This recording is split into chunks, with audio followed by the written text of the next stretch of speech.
In this video, we will discuss the diving strategy. This strategy is applicable for fixed time and Forex trading. It is effective for 1+ minute time frames.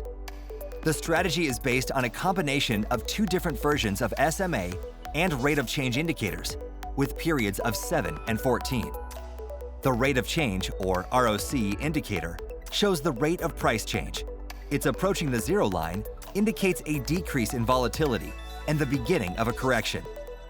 If the price chart is below the SMA line and the values of the rate of change indicators are below the zero line, we open a down trade. Conversely, if the chart is above the SMA line and the values of the rate of change indicators are above the zero line, we open an up trade. Let's try our strategy in practice.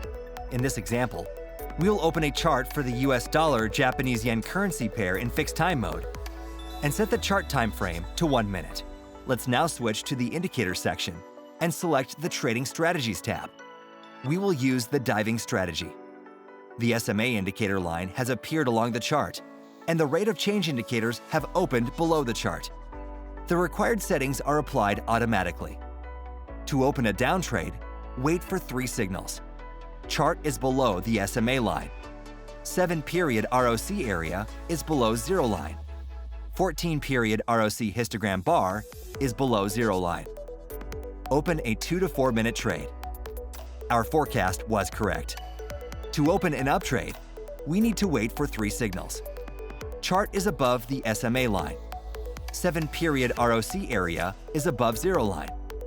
14-period ROC histogram bar is above zero line. Open a 2 to 5 minute trade. Our forecast was correct. Use stop loss and take profit orders when trading with the diving strategy in Forex mode to adjust your trades more accurately.